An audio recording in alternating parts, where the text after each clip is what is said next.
Hello, and welcome to Off the Shelf Reviews.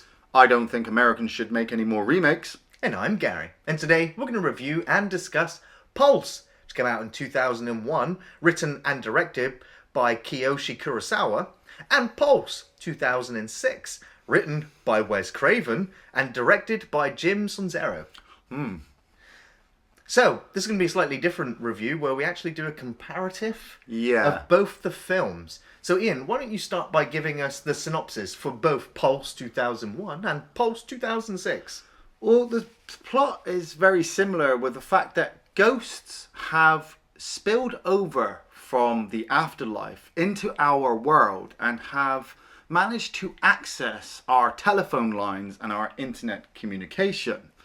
In both films, the ghosts start to invade into our world and at the same time suck the will of life out of people, turning them into what I can only describe as shades. We follow two main characters, Michi in the Japanese version and Mati in the American version, who are trying to stop it before the world is ended.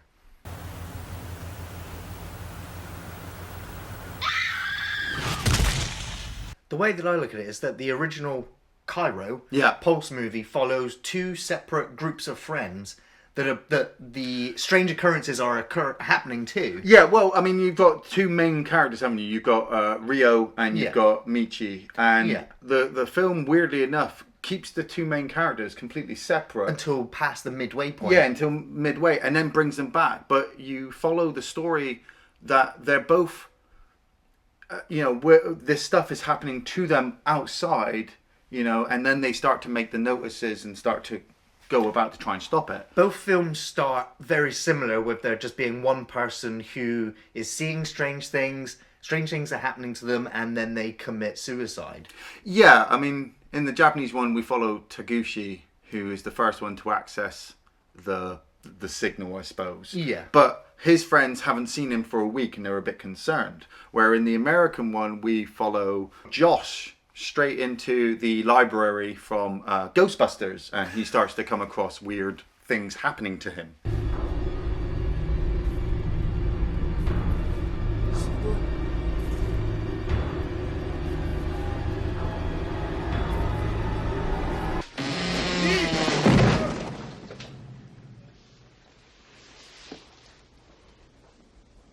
This happened to you before? Huh. First time?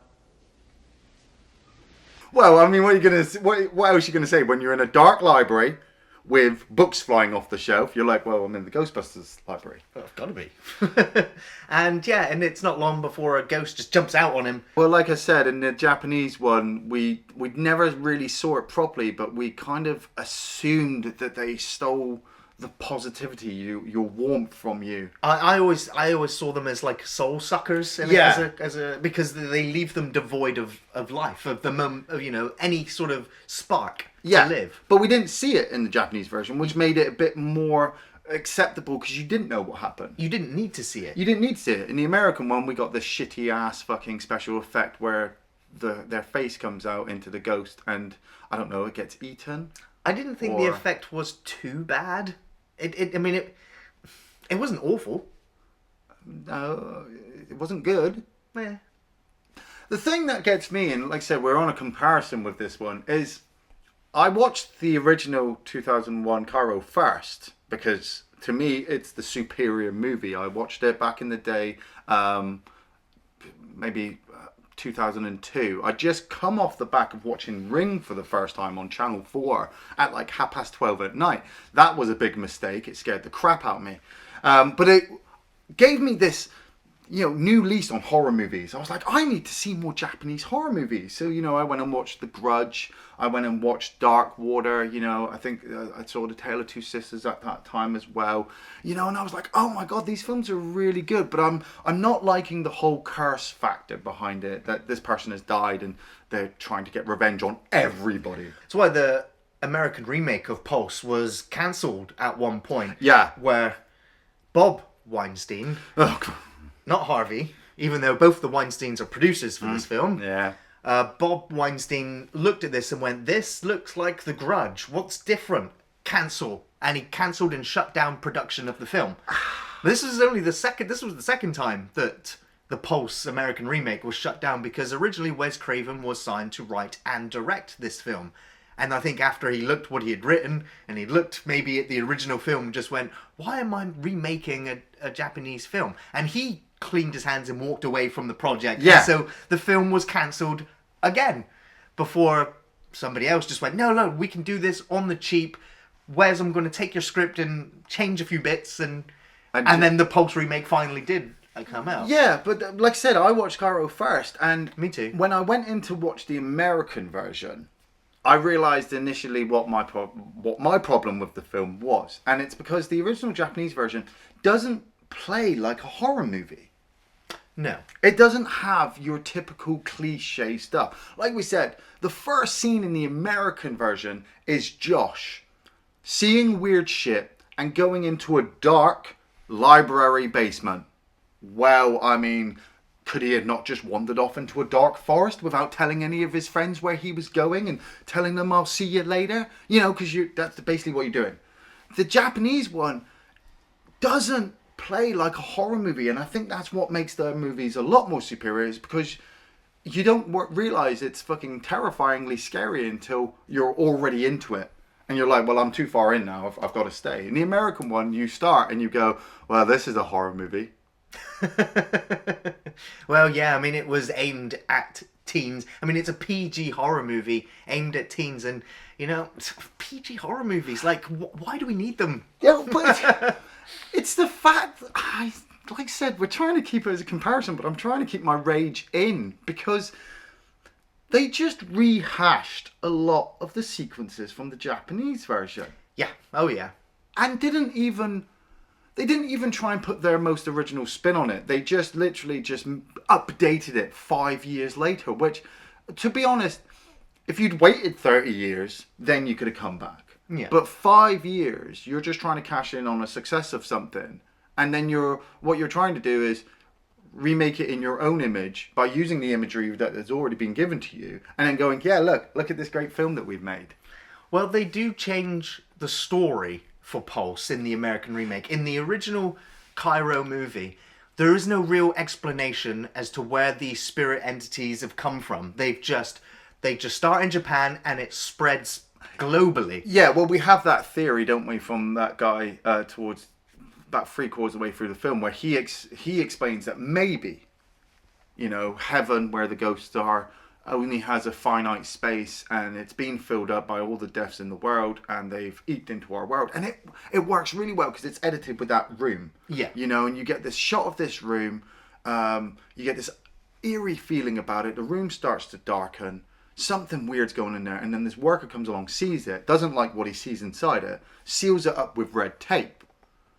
And that's it. You're like, okay, it's done. But then the room is destroyed, and you get that shot of the telephone cable, and you're like, that's how they got into it. But it's still a theory. You don't really know if that's the truth He's or being not. hypothetical about it. And, you know, watching that sequence, all I could hear was Peter from Dawn of the Dead. Yeah. Just say, when there's no more room in hell, the dead will walk the earth. It's Yeah.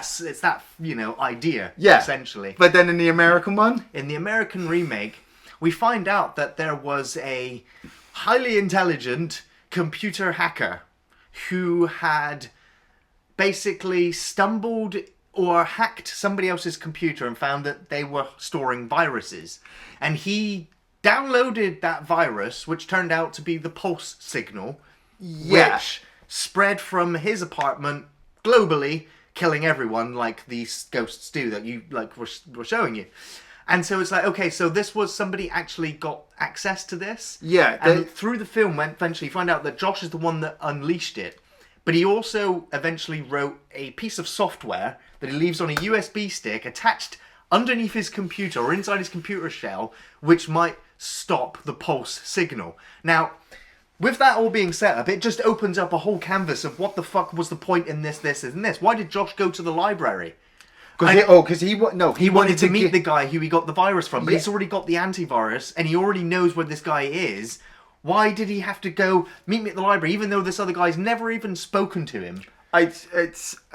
So there's just so many little things to get opened up, and on top of that, they were developing a Frequencies. a high high band frequency, like wireless gone globally. super wireless, super wireless. Yeah. And they found signals and things that they'd never reached or even knew was there before, and he downloaded one onto his computer, which happened to be this weird life-sucking phantom, and didn't know what to do with it, so he sealed himself in a room, covering it all in red tape, and then Josh, being the genius that he was, hacked his computer.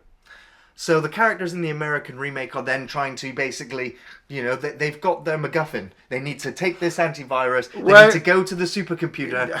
No, plug it in. Don't make it as exciting as it sounds. They don't find that. I mean, fucking Matty ends up losing half of her friends and then meeting Ian Somerhalder, who plays Dex. Dexter. He's a cool guy who works on cars and also happens to be a computer whiz. Where Matty is trying to be like Michi's character from the original, Dex is now the Rio character from the original film. Now, the original film, they have these two characters going, but you can get behind them because you can kind of relate to them. The girl is just working with this flower shop and she's seeing her friends die around her and she's really upset about it because nobody seems to be really worried about it or doing anything about it.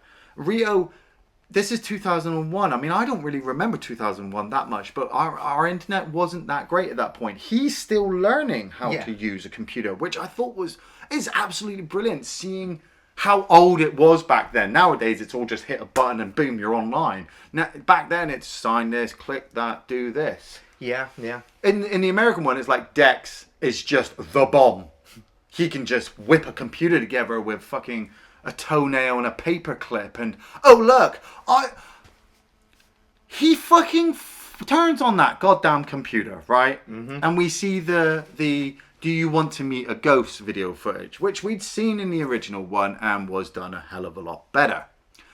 He sees it and tells Matty later on that he's been watching it for hours and nothing changes. And nothing's attacked me or anything, so I don't know what everyone's worried about. Just likes watching people commit suicide on lots of different monitors. But in the original one, when you access that, the ghosts had a kind of a doorway into your room. It seemed like they were looking at you, watching them, even though there's no way they'd be looking back at their own monitor and then maybe seeing you, and so it was like a two-way window. But then I thought, well, what are those ghosts? Because at first, the first time I watched it, I thought those were other people online. They're other people that have been affected by the pulse and are in that limbo state of loneliness, trying to connect with somebody to break the loneliness, but they can't. They just, they're slowly losing the will to live, and they'll eventually commit suicide, as you see some of them do in that footage, or they will just turn into a black stain on the wall or just explode into an ash cloud. Their final moments are the ones sat there, because with the Japanese one especially, it's all about loneliness. Yes. It's about people being lonely before the pulse even happens. Well, with the influx of technology, it's a comment that's been going around for nearly 2 decades now. Yeah. That more and more people, and this is something like Black Mirror has dabbled into quite a lot. I mean, it's based on the black mirror of your mobile phone, your reflection, is that everyone's in their mobile phones, everyone's emailing and texting. People are accidentally killing themselves because they're walking along with their phones in their hands. And so they're as well as they're being connected online, socially interacting with actual people, it's dying. And so Pulse sort of was one of the first films I was aware of that sort of brought that to film and used that as the backdrop for people being lonely and trying to connect. And so that's why I always imagine those that are on the computer, it's like their last chance to connect, because people always went, go online, connect with people. Yeah. Well, I mean, in Kairo, there's that PC technician who's trying to help Rio, who's come across the video, and she says it to him. She says, with this birth of computers and internet, we are connected online, but we are disassociated from each other in the real world. And in 2001, it was a big thing. It was like their political message. Look, yes, you can all be online and connected, but you've still got to be able to talk to each other in real life. The American version just kind of it makes it look like that everyone's carrying a hand grenade in their hands, because it starts off with all the footage. Everyone's on their mobiles or laptops, and it's just like, you've got this eerie feeling, haven't you? Half of these people are going to disappear, and I'm like, fuck off. Now, it works so much better in the Japanese version. in the Japanese version, I will say, in honest, I found it more depressing than scary. Yes. Now, Which I think was its aim. It was possibly its aim, yeah. Now, I don't know whether the director of the film, the writer of the film, is an incredibly lonely person, because I would think that after watching Kairo. I just want to go give that director a hug, and I like the fact that the characters, one of them is avidly afraid of being alone. Yeah, yeah. And the film sort of goes into some of that philosophy or psychology. It doesn't explore it that much. It sort of brings it up. It's sort of surface level, which I thought was great. Yeah. The American one, it's even less so, and it made me appreciate Kairo even more. I like the scenes in the American remake where it's Christian Bale, who I've got to say, That's Princess Anna from Frozen. I do actually like her. And they decided that now she's a psychology student, and we have scenes with her professor. That's Ron Rifkin, isn't it? Exactly, yeah. And so I'm like, I like these two actors. It's a shame that this material is so flat. Yeah. It just, watching Christian Bale turn on a dime where he just kind of gets the emotion out of her, and I was just like, this is really flat. Yeah. And overacted compared to Kairo, which I guess which is part of its aim. But the funny thing is, it's like in Kairo, like the psychology section in that, it's kind of like when Michi speaks to the shop boss. Yeah. In Kairo, and she's trying to find out, what do you think's wrong with these people, and he just gives this kind of he kind of feels like he's already been touched by a ghost, and so he's already lost the will to live, and he's just going through the automatic. But you don't know this. He basically explains, well, this is what people are like. You've just got to let them do their own thing, and he'll come around. And it kind of, enforces what she's saying, that people aren't caring, that these people are disappearing. Absolutely, yeah. Christian Bale does it in the American remake, and Ron Rifkin still just sits there behind his desk like, and? I've got no other material to work with, so we're just going to keep working with you. And it's like when he sits at his computer and he sees the picture of his daughter, and then she turns up on the computer. And I'm like, okay, so I'm waiting for her to kill herself, or she's already dead and she's lost the will to live. Because I'm halfway through this fucking movie and I'm losing the will to fucking live. Let's kill off the skeptic. Off screen. Yeah.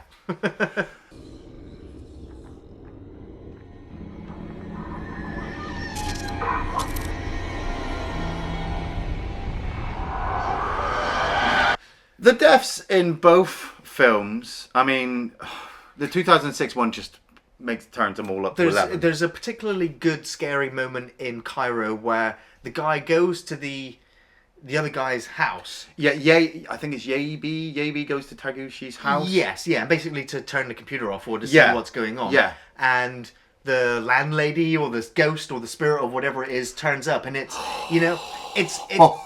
it's like it's kind of crashed. And as it makes its way to him, and he climbs over and hides, and he looks out the bottom, can't see anything, and then, just like Grudge or whatever, the spirit comes up over the top. And it's done so simply, and it's done so well, that all you need is a bit of weird camera work on her form. Yeah. And then she's just got to stare over with that music. I mean, I wasn't too sure if it was like a eerie violin music or something like that. Yeah. Whenever you hear that music, there's a ghost nearby. It was almost as good as well when Yabe walks into the room and sees Taguchi hanging there. Yes. Yeah. 타우지, 정말どうしたんだよ? And then all of a sudden he cuts and the body's not there, and you He realize, turns the light on, and it was from the black stain to the... yeah, it's just a hallucination. That really set up really well. Yeah. The American one, we get Rick Gonzalez playing Stone. Now, I know Rick Gonzalez from Reaper. Yeah, That's going back a few years. I don't think he's done anything. Cancelled TV series. Yeah. And it's just a shitty remake. You know what's It's going to beat for beat the same, just sped up. Yeah, she does not look as good as the original version. No, she doesn't. No. She doesn't. And then with the whole sucking of his soul out of his face, you know, what you didn't see in the first one is now given to you. And it's like, here, this is what they're doing. And I'm like, no, I don't accept that.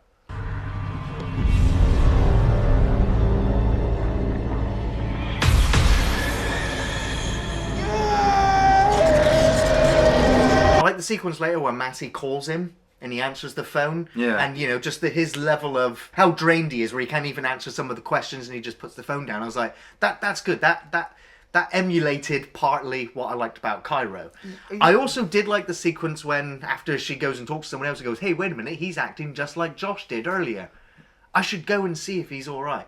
But they send the other friend, Oh, Timmy. to go and see him. Fucking Timmy. And he turns up at Stone's apartment, and Stone is there with a knife. And he's like, I can't do it. I can't kill myself.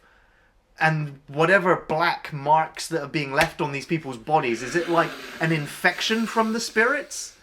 So they're infecting us. So now. that if they do not commit suicide, this infection will turn them into the black stain on the wall or turn them into ash clouds. And I thought that the special effect was pretty decent. I liked watching him melt into the wall. And I was like, wow, it kind of reminds me of Silent Hill, The Room. You know, Kairo reminded me in part of Silent Hill. Yeah, a lot of stuff reminds me of Silent Hill. Like, that place is calling me somewhere. But it's like, Stone was the Yabe character from Kairo. Yeah. But where we had Yabe in the original, you know, we haven't seen him get his soul soaked. He's only had this thing with the ghost. And then he turns up and he's all depressed. And it's still relatively at the beginning of the movie that we are just watching him walk around and stand in corners. And I love those imagery where he is literally just... He's in a room and he's sat down on the floor, but then he's going and standing into the corner, and he's just, this is going to be where he dies. He knows that. He's not going to leave this room. And then when he does, and he becomes that black spot, you're just like, red tape the shit out of that room and never go in it. Let's bring up the red tape, shall we?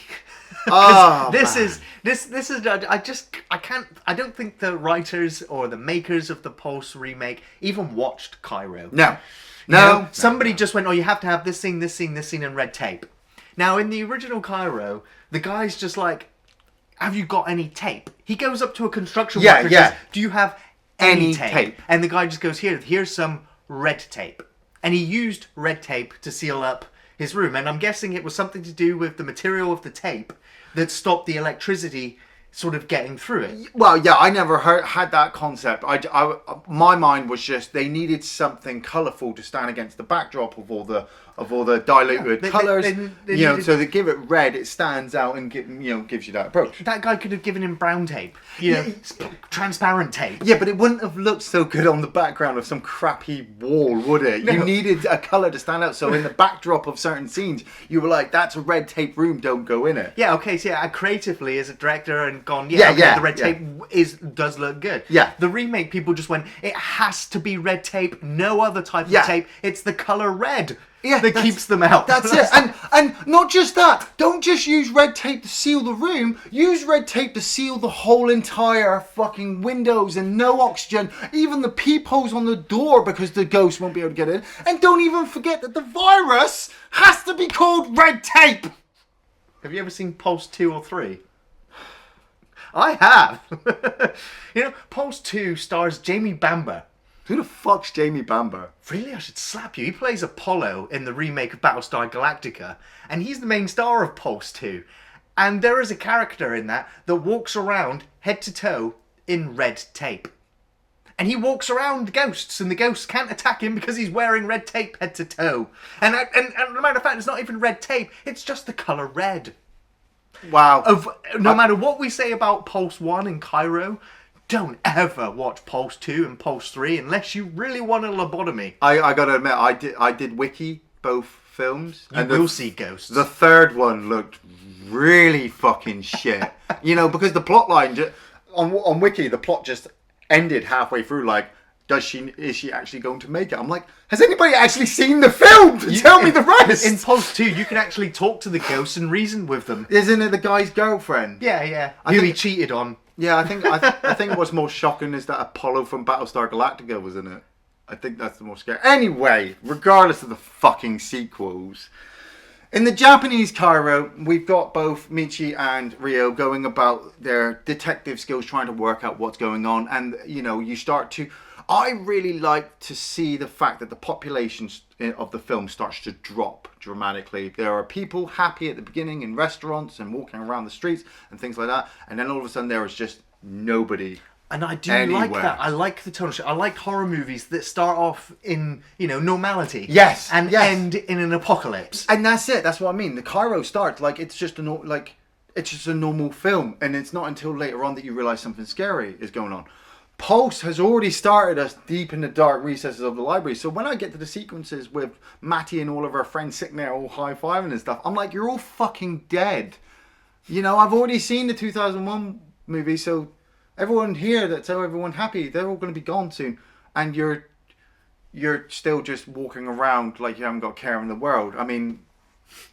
Well, it's at the point. Okay, I'm going to save the bit I'm going to say in a minute, but in the Japanese one, Ryo has hooked up with this PC technician, Haru, and the two of them are trying to work out what the hell's going on. And then she ends up disappearing because I think she's had an interaction with a ghost, and she's lost the will to live. So she ends up leaving Ryu, and he ends up trying to rescue her. And it's really cool because you feel like normally Michi should be the love interest of Ryo. Yeah. But Ryo's got Haru, and weirdly enough, they're not really a love interest. They just have stuff in common and they kind of like each other. But her whole sequence where she goes home and turns on the computer and is watching the footage, and then that camera shot from the cupboard behind her, or from the room behind her, and then she turns around and she starts going towards it. It's fucking terrifying because all the other incidences with ghosts have been really unnerving, and the whole atmosphere of the film has been changing, that you don't want to be in the room with them. You're same with a lot of horror movies, you're screaming at them, get out, just go. And finally Ryo and Michi finally meet up because they're kind of like the last two people in the whole city. Yeah. And they're trying to escape, but they still don't know where they're going to go, what they're going to do. You know, they have no clue. All they know is that red tape, you know, just stay away from any rooms with red tape. In the American one, however, well, because the Americans have got to save the day, Dex and Matty have met up, and Dex has gone, hey, look, I've got the antivirus, and I've also got the address to this guy Ziegler, and we've just got to find his computer and plug it in, and we can stop all this from happening. And I'm like, well, that doesn't... What, or the ghost's going to get sucked back into the computer like a ghost trap? That's a bit weird. But they start heading down the road, don't they? And they come across a bunch of survivors. Yeah. Just like waving guns at them and just like... what's that gun going to do to a ghost? Right? Well, I guess it's against other survivors who are looking to kill their supplies. Most people are ready to kill themselves. I know. You know, and at that point in the apocalypse, you're looking to fucking hook up with anybody. But it's like, we found a dead zone. We've got to give you this plot line. Try and get rid of all signals because the ghosts hook onto it. I'm like, yeah. But our main characters need to ignore that good advice. But yeah, because we've got to go and hook this virus in. And they make their way all the way to Ziegler. Open up his room, which is just completely covered in mass red tape. Now, is that guy going to live in that room for the rest of the trilogy? Until he runs out of food, because he's not brought back in any of the sequels. Yeah, but I mean, he's supposed to be a genius, but he's not that very smart. No. And tells them that, hey, the server's in the basement. What? You couldn't have just kept it easily accessed for everybody else? No, it has to go into the basement, into the main computer to go out through all the... Through all the computers. Right, but these things are hooking on. He's just explained to us it's hooking on to all radio waves. It's hooking on to phone signals. Why would you just do it through computer?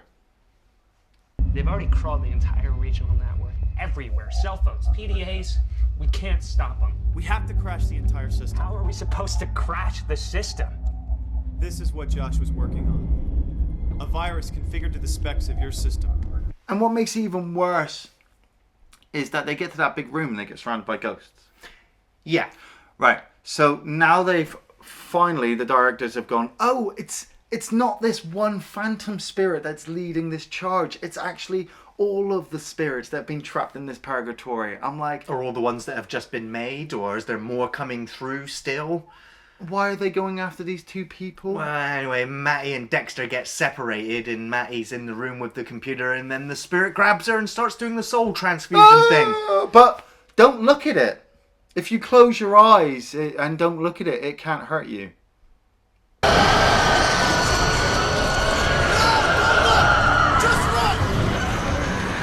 Really? Yeah. So Dexter manages to move Maddie away and plugs into the USB device and uploads the program, and then the ghost gets hold of Dexter and starts doing the soul transfusion thing. But at least the computer comes up saying, hey, I'm crashing now. Yeah. Have you ever had a computer tell you it's going to crash now? No. It just fucking crashes. I think that's Windows 10. And the spirit dissipates.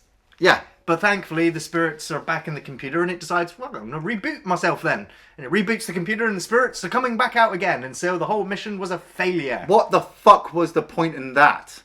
Add an extra 20 minutes to the film's running time, and to go, we're different from the original. Yes, because the original didn't know what to do, so they didn't aim to do anything. This one, they knew what to do, and it didn't do anything. So having an explanation for where these spirit things actually came from, it's just stupid. In Kairo at this point, Michi and Rio are just, they're gone. They're just getting out there, but they've gone to the abandoned factory because Rio wanted to see if Haru was okay because he hadn't been able to find her, and she has put a black bag over her head and has decided that she's going to shoot herself because, I mean, she's lost the will to live now with ghosts. And Rio is a bit upset about this. You know, he started to have feelings for her, but now he's got to take care of Michi. And he's run out of petrol, so he goes to get some fuel from this abandoned factory, and the lid of the jerry can falls off the side and rolls into this room that was previously sealed with red tape. Now, I mean, I know it's fucking stupid. I know he shouldn't go in there, but then at the same time, I mean, if he was wanting to keep the gasoline for storage, he can't drive it around with no lid on the top, and so he goes into the room. And it's just a brilliant fucking sequence, which pisses all over the whole of the American film, where you've just got that ghostly image of the white-faced man. And he's shut the door on Rio, and now Rio is trapped with him, and is just explaining to him that death is eternal, and I'm lonely.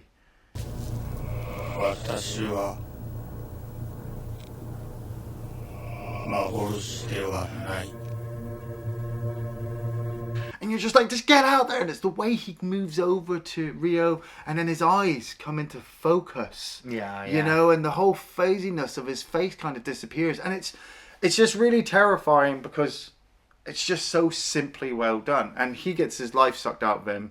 Michi rescues him and takes him to a dock, and she's ready to give up. Well, I mean, she's almost ready to give up, but I was just willing this character to not give up. Yeah, I'm like, yes. I know you've seen the spirit, but you've got out of there. You're still with someone. Yeah. You're trying to escape. Don't give up. Don't give up. Rio is such a cool character. They get on the boat, and they're going off, and I'm like, wow, at least they're going to go out to sea. They're going to cut themselves off from radio waves and frequencies and everything else, and then she goes back to see him. And he's just slumped down in the corner of the room, and I'm like, no.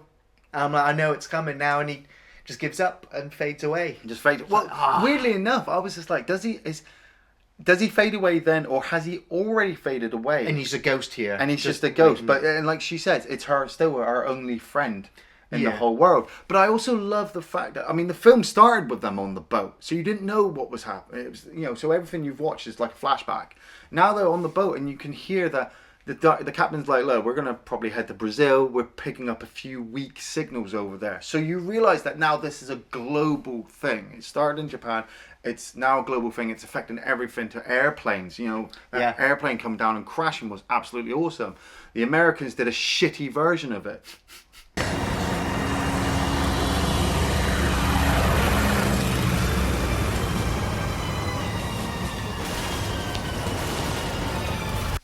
You know, and we don't even need to know it in the American version. They're like, well, it's everywhere. We just need to get the dead zones. Ah! And I'm like, oh, fuck, I'll just give up. I just give up with the remake. So the ending of Kairo kind of leaves them off to try and find maybe the last bastion of humanity. Yeah, Whereas or a cure. Or a cure, whereas the remake one goes, hey, here is a camp of people now all living inside a dead zone. Yeah. And, oh yeah, don't forget that dramatic moment between Dex and Matty. They drive off in their car, it fades to black. You're hoping it's the end of the film, it's not. They've stopped at the side of a road and they're hearing over the radio that they've got to get rid of all their electronic devices. But lo and behold, Dex and Matty have still got their mobile phones. That is so fucking annoying, where she sat there with her phone and then the ghosts attack the car and I was like, oh great, they're both dead, here, great. Just fucking kill them off, kill them off! And then he manages to get the car started again and he manages to move the car into a dead zone. And then once they finally got free of the ghost, Matty looks at Dexter and says, what was that? What happened? And I was just like throw your phone out of the car. Yeah, why didn't... I mean, if it's just attracted to the signal, why didn't you just throw the phone out of the car? I don't know if it was attracted to the phone itself. Well, I think because the ghost disappeared once they lost signal on the phone. Yeah, no, they lost signal on the phone, which meant there was no, there's no towers, there's no satellites, beaming any signal into that part. That's how it would be a dead zone. Right, but that's... Right, so taking the phone in there, that's now not going to get any transmission. They could use that as like a tracker to go, okay, this is a dead zone. There's no signal. We're safe here. So the American version is telling us that the ghosts can only use communication towers and communication radio waves to move all over the place. And electronic devices, they suck out the will to live, and then they infect you with this disease that makes you want to kill yourself or become this black shade. In the Japanese version, they are ghosts. And they can go anywhere and do anything as long as there's no red tape.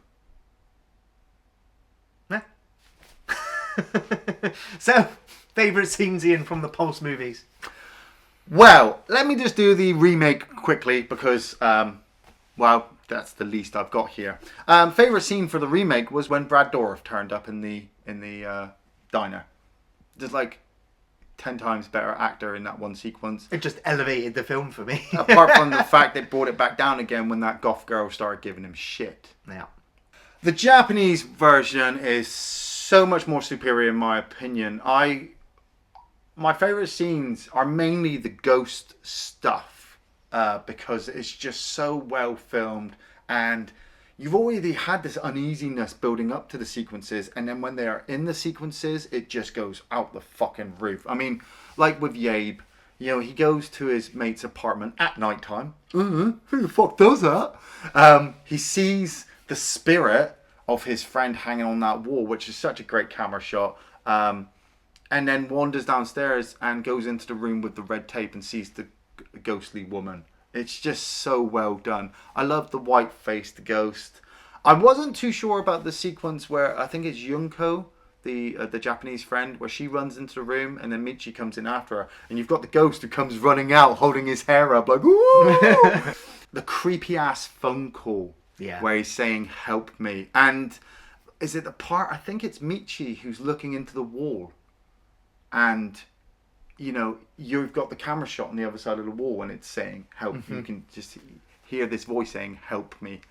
It is very creepy. Now, one of the things that I do like about the Kairo movie and with the version that we're using for the review is that it looks like a VHS tape. Yes. And having that inferior quality actually elevated that movie. Yes. Especially when it was, it's all about ghosts coming through digital sort of systems, watching an old analog tape version of the film. It just made it feel more real. Yeah. Especially the fact that some of the screens are pixelated. It's very dark. It just added to the creepiness factor. But I will say for the sound and the sound levels with Kairo, it felt like there was only 2 audio tracks, or maybe even 1 audio track for the entire film. So that when the audio ended, it was a hard cut before the next audio would start. I noticed that with the music sequence. It was like gaps in the audio line, which took me out of the film, where the music would hard stop, and I felt like I could hear, with the guy saying help me.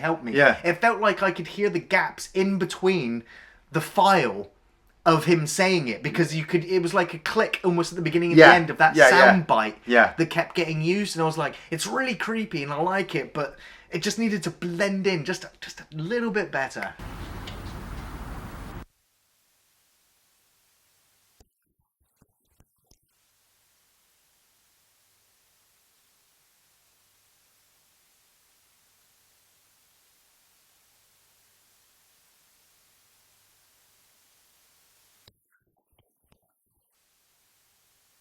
I love the "Do you want to see a ghost?" video footages. Yeah. You Did know- you know that the director was actually in Kairo? He is one of the faces. He's the bearded man who Oh. looks up at the camera and stares right at him. Ah, see, no, I thought he kind of looked familiar. I thought he was the guy from fucking I Saw the Devil, you know. But yeah, those sequences are just so well done, because you don't want to keep watching because it's freaking you out. You know, it takes me back to what The Ring did with their videotapes sequences as well. You don't want to keep watching, but your human interest is there. You want to know what's going on. You can't switch away. And then when it comes up saying, "Do you want to see a ghost?" How many of us have always accidentally hit enter before thinking it through? You know, and how many of us? clickbait. Yeah, it's clickbait. How many of us would end the world by going, "Do you want to see a ghost?" Oh, hell yeah! Oh shit! I love the Junko fading into the wall sequence. You know, it's so much better than the Cristiano Milano one from the remake. She just made you wanted her friend to save her, but then in a weird way you were kind of kidding yourself, because you knew there was nothing that they could do. Yeah. You know, and then when she stands by the wall and then she's just gone. And I'm like, when you saw Yabe in the wall, I'm like, well, is that his imprint now? Is that where he is? This room now needs to be sealed. And when you see Junko's fade kind of just blow off in the wind and disappear, I'm like, well, is she fucking gone now? Or is she still in the wall? Do they need that fade? Just, it's fucking, yeah, brilliant. Yeah.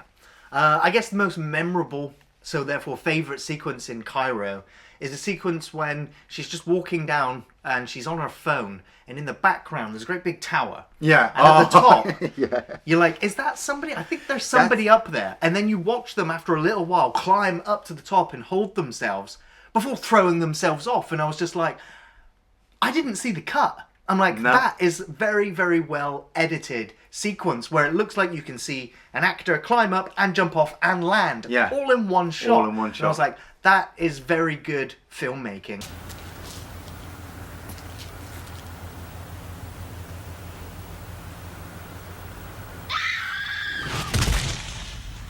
Now, they actually had a stunt woman up there. They made the jump, and she's actually on a bungee cord. So Oh. that when she was near the bottom, the bungee cord would have just pulled her right back up. Right. And they hard cut in the dummy, wearing the same clothes, hit the deck. Wow, that's really good. It was a seamless edit, and I thought that worked very, very well. They replicated it again in the remake. It was omitted. Obviously, this was a PG-13 horror movie, so it was cut from its theatrical release and then restored on a, director's cut DVD, the extreme version you never saw in cinemas. Splat. I was like, No, nothing. it's not compared even to as the original. effective No. anymore because you've just seen the original version, dude. Yeah. But the remake version did have a couple of favourite scenes that I liked. Brad Dourif, the voice of Chucky, him turning up in any film, whether it be Graveyard Shift or Grim Prairie Tales. Yeah. I like this actor. He's immortalised. Doesn't say much about Pulse the remake though. That the one favourite bit you like was the guy turning up for 5 minutes. He's not even in it for 5 minutes. He's not even in it for that much. But yeah, it's just like, Brad Dourif's in the movie. Elevate 1 point. Wait, did you know what his character was called? It was like Dishevelled Bum or something. Thin Bookish Man. Thin Bookish Man, They yeah. couldn't even give his character a name. They just named him Thin Bookish Man. I'm going to remember Thin Bookish Man. Brad Dourif. Yeah. Anyway, I did like some of the creepy moments in the Pulse remake. I like the sequence with the ghost in the machine. Where she's in the laundry. I knew and the you were ghost gonna- is spitting out laundry like some kind of fucking gremlin. What the fuck was the point of that? To scare her. Woo-hoo. And so, yeah, I like the fact that all these arms and legs just popped out of it with a head. It was like, it reminded me of The Thing. You know, it was like a John Carpenter monster climbing out. Yeah, kind of, yeah. And again, it reminded me a little bit of Silent Hill. I thought it was a creepy effect. It was done very quick. It was over very quickly. I liked that. It was good. And I also liked Stone bleeding into the wall. I thought that effect was cool. I thought the actor did a good enough job portraying not wanting to die. Yeah. But yeah, Christian Bale has no memorable moments. You know, there was a part in the film where she gets blood on her shirt and she looks in the mirror and she fucking panics and freaks out. Oh, wait, isn't it the black stuff from her friend that's on it? And I'm just like, why are you taking off your top and putting on another one? I was like, is it that big a deal? And then I just went, oh. It's the Weinsteins. It was Harvey Weinstein producing. Whether that was the case or not, it was like my mind went there. Well, it's the same I thought when they did the bath sequence, when she sat in the bath and she keeps having these flashback dreams from her boyfriend telling her there's something up. I didn't like the fact that she had that connection, and I didn't see the point of her just being sat in the bath to then see the reflection of this phantom spirit in the water. And I'm like, oh, these things can now travel through water, can they? That's pretty good. Josh?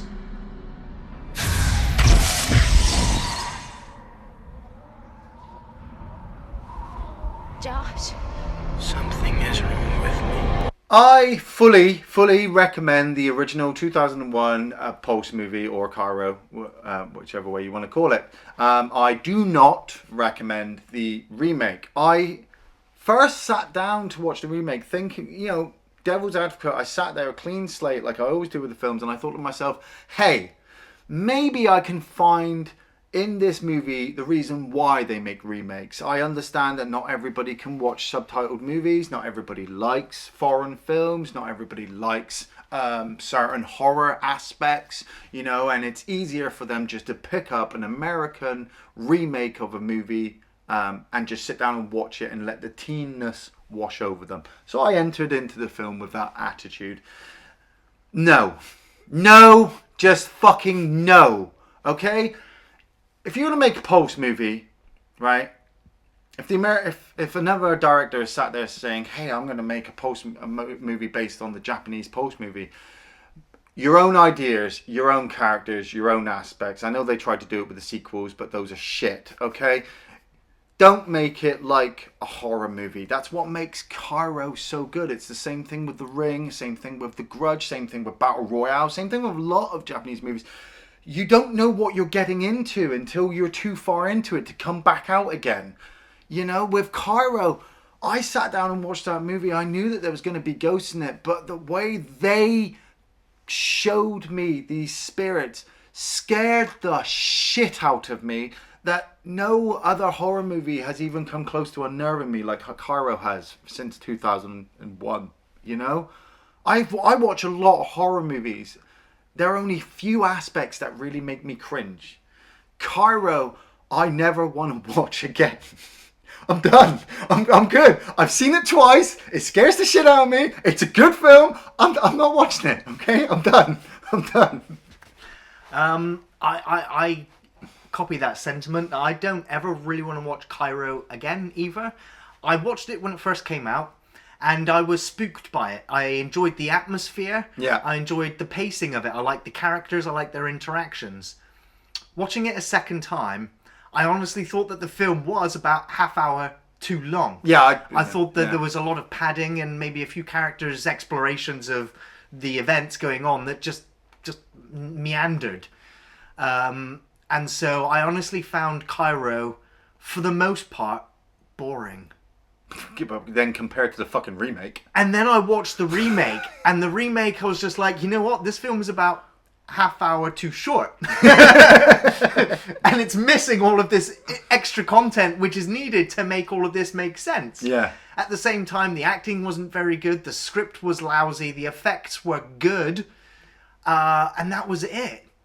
And so I get to this point where I'm just like, the first one is a portrayal of the bleak and nihilistic isolation, the fear of loneliness. Those themes are explored quite well in this horror backdrop, with this amazingly oppressive atmosphere which just keeps growing and growing as the film develops. Yeah. But it was depressing, you know. And by the end of the film, when the character was disappearing, I was just like, I don't want to disappear. Take me with you. And because I know I've got to watch the remake next. So I would say I wouldn't recommend either Pulse movie. Because But you have to pick one. if I had to recommend one of them to you, I would recommend Kairo. But it's honestly a weak recommendation from me. I think that there are much better psychological horror, ghost horror, Japanese horror than Kairo. I think it did a good enough job with the material it has. It's definitely very memorable. And it was the fact that I've watched Kairo twice, maybe 3 times now. Yeah. And I don't ever want to watch it again. I don't need to watch it again. It's those fucking ghosts, man. That And weird so woman walks. that's why it doesn't have rewatchability, which is why I kind of drop it down as well. I'm just like, it's okay. Not good enough for me to go, yeah, you need to go watch Kairo this Saturday night. Turn the lights off, volume up, kind of thing. Neither film really did anything too much for me. Yeah, but you've just admitted on camera, dude, if you had to pick one, Yeah. the Japanese one. Go with the Japanese one. Do you want to see a ghost? Thanks for watching Off the Shelf Reviews.